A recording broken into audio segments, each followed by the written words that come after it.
What's up, everybody? Welcome to Podcast Now Plus. I'm Alex, and in this video, I want to briefly talk about Forspoken. We've talked a lot about it on the main channel in terms of, excitement or what could go wrong with this game.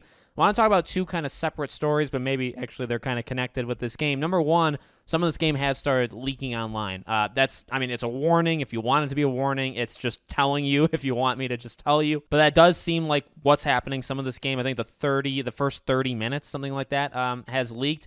But then we also have the review side of things. And to briefly talk about that, I guess two different parts to it. Number one, it seems like the scores don't go live until the Monday morning. Monday, and I believe it's 6 a.m. Pacific time. So that'd be 9 a.m., Eastern. For me, it'd be 7 a.m. So I know Monday morning, my first video on the main channel will be going over the review scores, for Forspoken. So that's exciting. I can plan my early Monday. But you have that, and we'll talk about, just in a second what that means. Then you also have Skill Up on Twitter that talked about how he had asked. He wanted it for PC, and that was his idea, and he didn't get it. As of right now, maybe he gets Forspoken. I think he's done this. I don't want to say complained. He's voiced that he didn't get a code.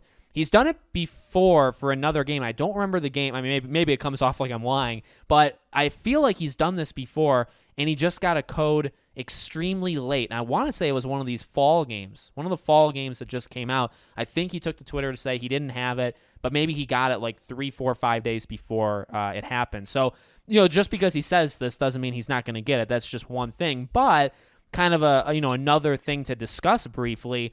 So you got the review scores going live the day before, right? That's one part. And you also have, and we've talked a lot about Skill Up kind of just here and there. I'll just kind of throw his name out when I talk about, game reviewers or whatever, and that he's a big one that it seems like companies aren't really afraid to trust him with a code, right? Even if he says negative things about, say, one studio or whatever, it seems like they still give him the code. Like, he's a trusted reviewer. They know that his opinion kind of resets with each review, right? So there's that too, where it's like they didn't give Skill Up, and one of the biggest YouTube reviewers in terms of a guy who covers everything. He'll review, he does have his limitations, but he covers quite a bit. So they're kind of being picky, right, with the reviews. Now, I'll tell you, at least right now when I'm recording this, I don't have a review code. So they're maybe being pretty, specific of who they choose. And then the reviews go up the day before. So really quickly just on that, and maybe the final thing for this video, that is not great. I don't want to just say like, oh, immediately, you should just kind of ignore that part, that the reviews go live the day before.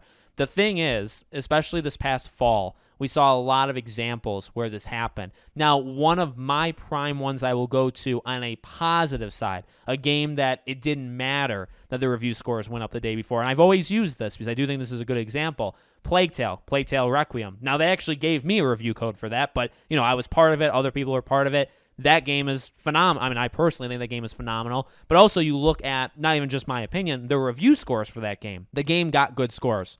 So the review scores went live the day before for Plague Tale, and it was fine. The review scores were I think, in like the mid 80s. I mean, it's my game of the year, but I think overall, like, the scores were pretty good. But then for every one of those, there's like a Gotham Knights, right? That's like a few days before, and it doesn't get good scores. Like, there was actually quite a few, like more than I would have liked, games that came out in September through December that the review scores went live like the day before, 2 days before, 3 days before, like really, really close. Historically, that's been a huge negative. Historically, when games get the scores that go live the day before, that's not a good sign. So I definitely don't want to throw that out because that's just kind of more ammunition to say for Forspoken. But to say that's always the case is not true. It may be 90% the case, and that's totally fine if you want to say that. But I will say, my personal opinion, I don't think that's the case all the time. But you combine that with everything else we've seen about this game. I would not blame you if you're worried. If you were already skeptical of the game, then you see, wow, they're being very specific on who they give codes to. It doesn't even seem like some of the bigger sites have this game yet. Oh, the review scores go live the day before. So are they giving people like 4 or 5 days to play this game, and then the review goes live, and then the game goes live the day after?